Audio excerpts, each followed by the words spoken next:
Hi, my name is Adam Pasha. People get confused and say it's Adam, but it is Adam Pasha. So I was born in Bangalore, December 3rd, 1982. Yes, I'm 36 years old. I'm going to be 37 this year. And it's rather frightening because, when you're reaching my age and the future does not look, what could I say, rather promising at the moment, but one must move on. So I was born December 3rd, 1982 in Bangalore, Sitapati Teachers Nursing Home. When I was 9 months old, I went away to England. My mother was head of neurology, and so we went to England. I was raised in a boarding school, and that was in Tunbridge Wells in Kent. After that, Mummy was there and Daddy was here and my sisters were here. So we came back when I was in the 8th grade. So I did my 8th, 9th and 10th in Frank Anthony Public School. That is in Ulster. And after which I did my first and second PUC in St. Joseph's Arts and Science College. Now, once that finished, I went back to England and I did my master's in English literature and phonetics with a side major in music and dance.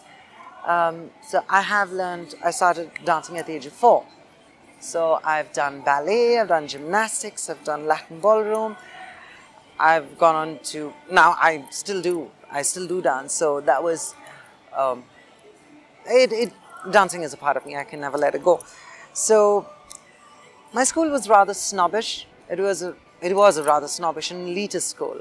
So, if y'all had known me at least about 6 to 7 years ago, y'all would have hated me. I was such a snob. I wouldn't even talk to people who are not even from my social circle. And that included people who, used to have horses, go have farmhouse parties. So, okay. Yes, I was born with a silver spoon in my mouth. Platinum, you can say. Then life changes. Life changes a lot of things. Life changes people. Time changes a lot of things. And I think I'm one of the living examples which people can say that, I literally have been that and I have done that. I am Karnataka's first drag queen. Now, people call me Dragon Queen. Okay, I kind of find that amusing because a drag queen and a dragon queen, okay, I'll take that as well. So, I'm Karnataka's first drag queen. Way back in 2008, we had the first Pride March, and people didn't know what a drag queen was. And I'm here to educate them. And till now, people still do not know the difference between a drag queen and a transgender or a transsexual. Here it is. A drag queen is a normal boy, like I, who goes on stage, performs as a girl, comes off, and becomes a boy again. So, the only thing that changes is the outfit, is the costume.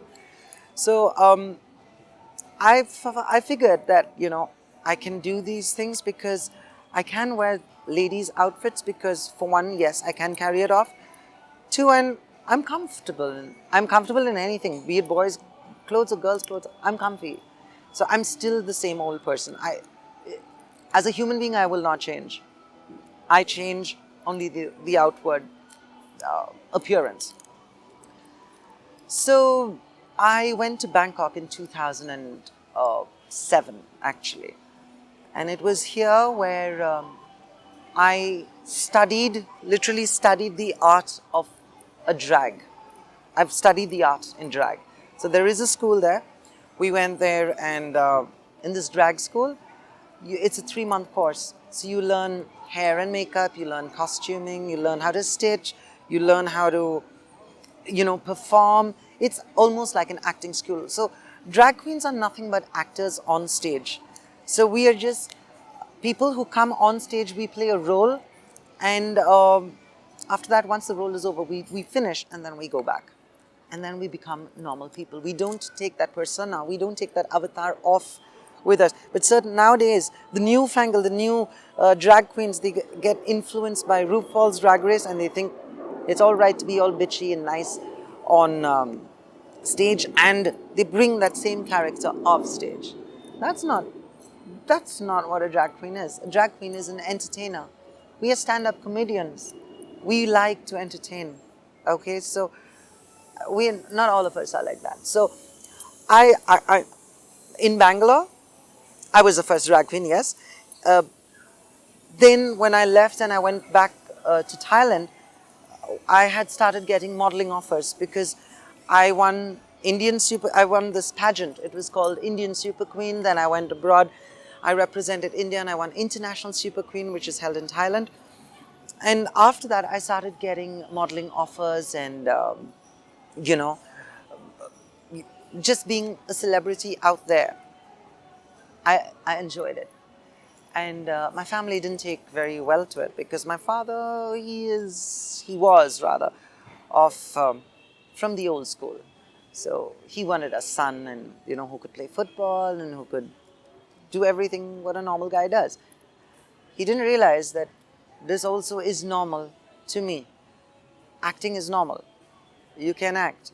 You can do whatever. But it doesn't mean that I'm going to change my whole, sexuality. I would not do that. God made me like this. I'm very happy being a guy. Very happy being a guy. I don't want to go and change and, that's too much of headache. And besides, mommy was a doctor. So we know that anything external which goes into your body, like say silicone implants or anything, they get cancerous. I don't want to die of cancer. Both my parents died of cancer. I don't want to die of it. So, coming back to my parents, mummy passed away in 2010. I was the apple of my mother's eye. I have two older sisters. One is 9 years older than I. The other one is about 6 years older than I. So the one who is 9 years older, she's a teacher. She's here in Bangalore. We talk on and off. She's busy with her life, and my nieces are grown-up young ladies now. And one of my nieces she's 23, yeah? So 23, 24.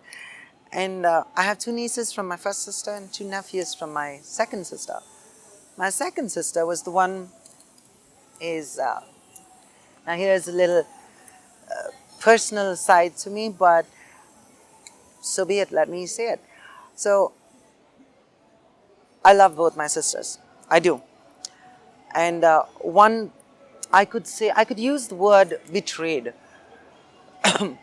So while I was in Thailand, they used to start influencing, my second sister and my brother-in-law started influencing my dad's head, saying that, I'm abroad, I'm a drag queen, I've gone under a sex operation, all this crap. And my dad, at that time, I was raised on a farm. On a farm, I have 25 acres of land over there in Electronic City and stuff. I've had houses, I've had cows, I have 41 dogs. I've grown up with animals, and I lived on a farm, and that's my place. And my sister just sold everything and disappeared overnight. 24 crores she's taken and gone. Where? I don't know. So I come back. I get a phone call in 2014 by my eldest sister, and she's like, Adam, come back soon. Something's happened. I was like, what? Like, daddy's not well, come back soon. So I thought, when a person says, my father's not well, I wasn't aware that these things are happening back home. Like, daddy was this serious. So I borrowed money from a classmate of mine who was thankfully living in Bangkok at that time. And I said, dude, I need to go. And could you please help me out? He bought my ticket. Then we went to the airport. Immediately he bought my ticket. And I came back. When I come back, I catch a cab and I go to my farm. There's not one single light on. Everything is in darkness. I'm like, okay, this is weird. I go up near the driveway, and there is a 12-foot high wall built around my entire property. I called my dad. There was no answer. I kept on calling. And also, I didn't have money to pay for that cab. I didn't have Indian money. So I call my dad, finally he answers and he's like, where are you? So I was like, Daddy, I'm outside. I'm outside the house and what is this wall and stuff and what are you doing? So he's like, I've sold the land. I said, what? He's like, yeah, I've sold the land. And, you come tomorrow, meet me tomorrow and take your share. It's like, okay, I'll meet you tomorrow. My father died. Tomorrow still had not come. I never got my share. So what I told him was, okay, I will wait. I will see you tomorrow. But don't tell me not to go into my house. I know every nook and corner of this land. I will get into that house. He said, you can't. It's locked. I said, trust me, I can. So I go back and we had this, we had these zinc sheets which was the roof of my room. So I lifted it up and I slipped in through the roof and I slept on my bed. And that was the last. In 2015, I slept on my own bed.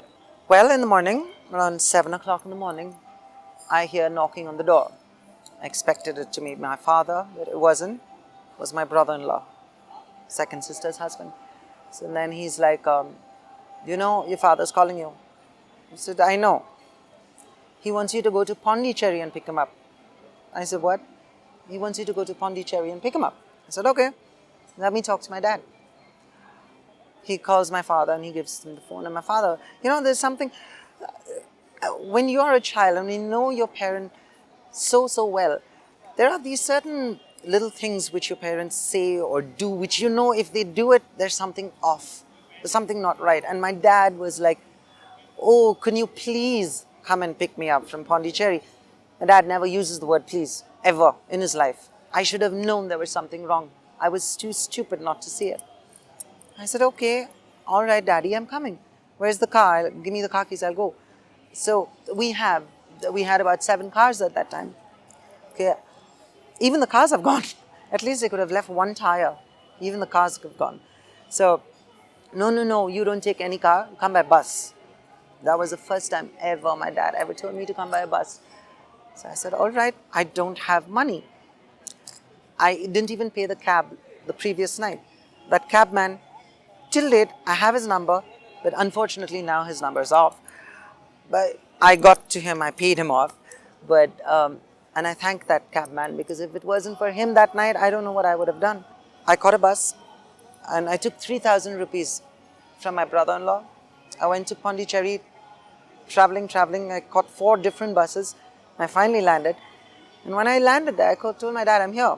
So he's like, okay, be there, I'm coming. I said, where? I'll check into the Heights Sign because the Heights Sign Hotel is the one which we have a membership and I usually am there. So he's like, no, that's too expensive for you. I said, yeah, but you're coming anyways, so you can pay it. He's like, I'm not paying your bills. I said, oh, okay. What do I do? Where do I stay? Oh, just find a lodge somewhere and stay. It was ghastly, but I did it. I found a lodge for 900 rupees a night and I stayed there. Then, I never saw my father after that. The next time I saw my father, he didn't turn up. He ditched me. He didn't turn up. The next time I saw him was when he was on the last stages of cancer in Philomena's hospital. And he was delirious, because he was pumped up full with morphine. And I don't blame him for whatever he said to me during those last stages. He's like, I don't know if I can say this word on camera, but y'all can beep it out. You bloody hijra, why did you come and see me? I don't want to see you. And then I turn around, always the optimist in me. I turn around and said, Daddy, you're dying. Die properly without having a fight with me. And now I think back and I laugh about it. But I shouldn't have said that. I always, when people ask me, do you have any regrets? I always tell them I have no regrets. But honestly, I do have just one regret. I just wanted to make my father, just before he died, to, for once, make him happy and say, you know what, okay, you're my son. I didn't get a chance to say I'm sorry to him. So I think that is my only regret, for not saying sorry. At least, even though I didn't mean it. Of course I don't mean it. I mean, he might have given birth to me, but you don't rule my life, you don't run my life, right? I realized I was gay when I was 13 years old. Daddy hated me ever since then. We never had a good relationship, my father and I, but still, the more a person pushes you, but see, eventually he's still my dad. I can't, we've had, awful lot of fights. Still my dad. I can't say anything against him. Mummy was just, she was just, she just liked me a lot. I was always my mom's pet because I was the last and I was a boy, and she always wanted a boy. And then she got me. In the normal society, they would say I'm strange. But for me, I wouldn't say I'm strange anymore. I would say I'm unique. I'm one in a million. And I always tell myself that. And I've come from a time when there were no helplines for gay people. There were no contact groups, connect groups and stuff. So I have come up the very, very hard way. And being in a very homophobic society, I've always dressed the way I wanted to dress. I think no one used to say things to me because I have the gift of the gab. I have the power of speech. And anyone who says anything to me, I would take them out. I would insult them so badly that they wish they would never have said those things to me. So I'm blessed with that tongue. So fast forward to, I've worked in a couple of call centers in Bangalore. I've worked with Dell, I've worked with Emphasis, I've worked with Aditya Birla Minax. I've risen from a normal agent to the head of the to the escalation committee and all of that. And then I got fired from Dell. There was a very funny incident which happened. How I got fired was I was made the fun and floor manager. So I had to send out an email. And I sent out an email with the Playboy logo as the background, Playboy bunny as the background. And instead of pressing just Dell Bangalore, I pressed Dell Worldwide.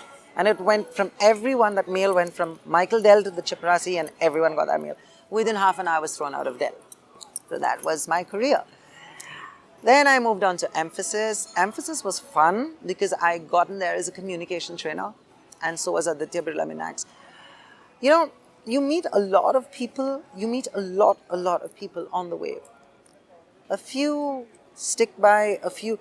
I would never say I dislike anyone or I hate anyone. It just makes me realize how different we all are from each other. Then after that, I was like, okay, there's nothing more for me to do. And I was all alone in Bangalore. What do I do? No money, no house, no nothing. I can't even stay with my elder sister because, see, we are still in India. India is 9,000 plus years old. We're the world's oldest civilization. Mentality of people don't change that easily. The Section 377 came, it got abolished. Okay, but what about the general thinking? I'm wearing this top. I walk in, I know at least 50 people have turned and looked at me. But I will wear it because why? Because it's marketing for me. I do it because for me it is branding where people have to remember me, where there's like, oh, this is the gay guy I saw there. So for me it works. But for other people, they cannot do it. And see, what works for me will not work for a lot of people. It doesn't.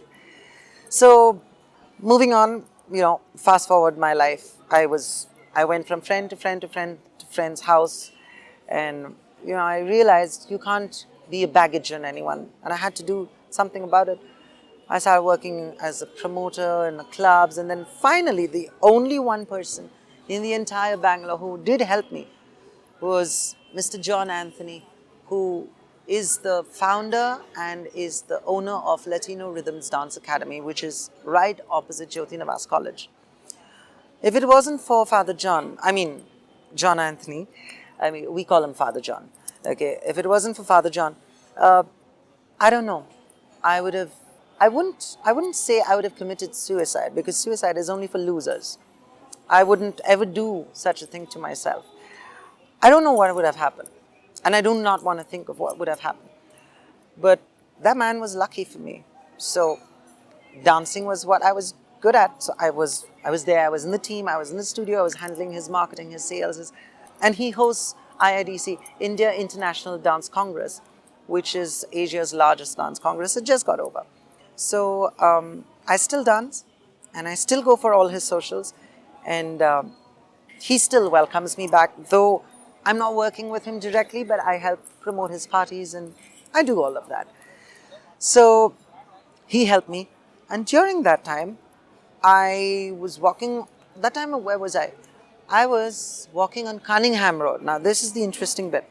I was walking on Cunningham Road and I was wearing hot pants, like really tiny hot pants. Scandalous. Okay, and a tank top and I just had a bag. I was walking and there's somebody, I need to talk to you. I was like, you know what, I don't have time now. Please, whoever you are, you can find me on Facebook. My name is Adam Pasha. Find me on Facebook. No, I want to talk to you. I said, I'll get back to you. Give me your number, I'll get back to you. But I was really in a hurry. And I just forgot about it. 2 weeks down the line, I get a call from somebody from Colors Channel contacted a friend of a friend whose cousin, whose friend is my friend. And at that time, that guy was in South Africa. So he calls me and I was clubbing. I'm a party guy. I used to go out clubbing almost every night except Monday. I don't go out on Monday because Mondays nothing happens in Bangalore. Tuesdays, I can give you a whole itinerary of what all happens in Bangalore. But I'm known before all of this. I was a very avid, a very prominent figure in the party circles in Bangalore. Everybody knew who Adam Pasha was. Everybody in the clubbing circle, everybody from my circle. What was about to happen because of that one phone call changed a lot of things for me, and I'm grateful. Sincerely, I am grateful, though of course slip-ups do happen.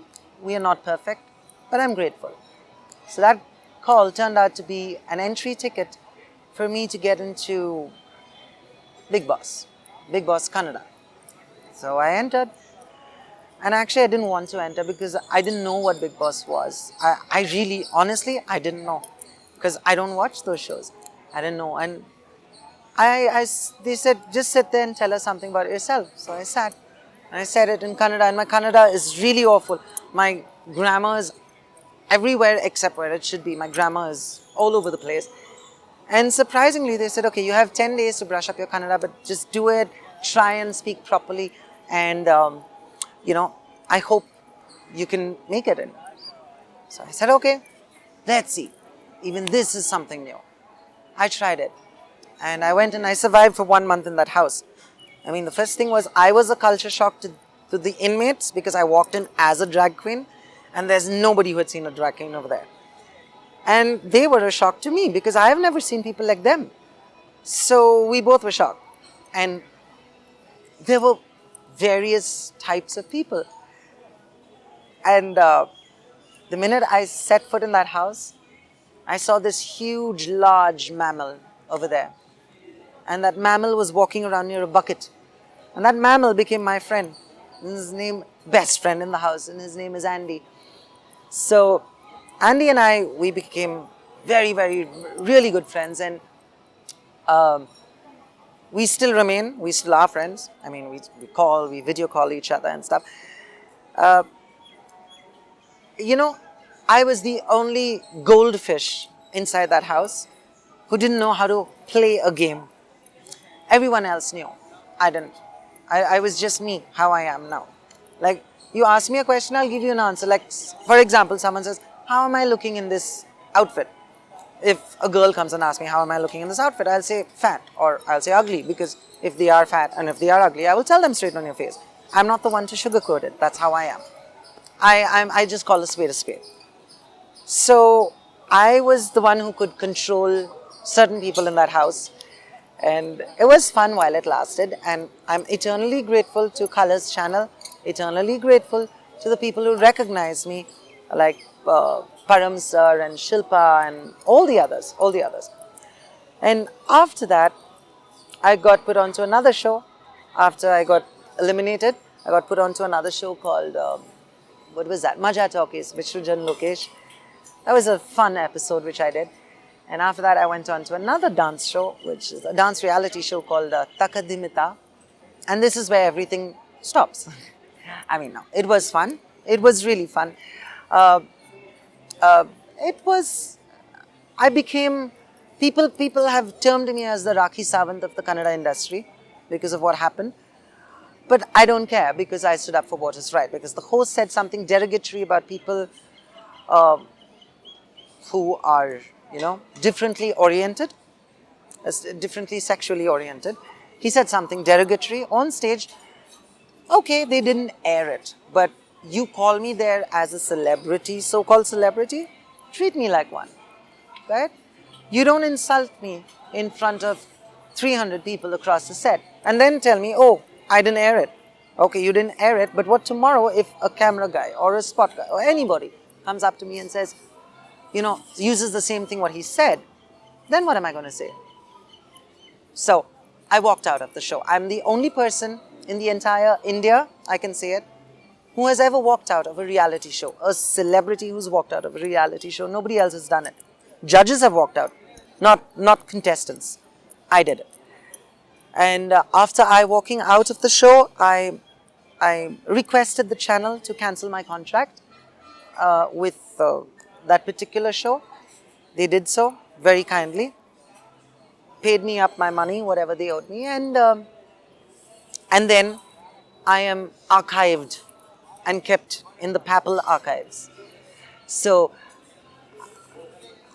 I'm shelved. Let's put it that way. I'm shelved. So, and then now I'm going back.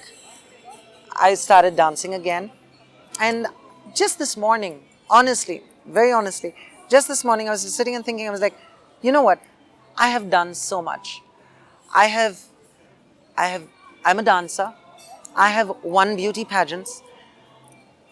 I have come on television. People died to be on that show, and I didn't even know about it.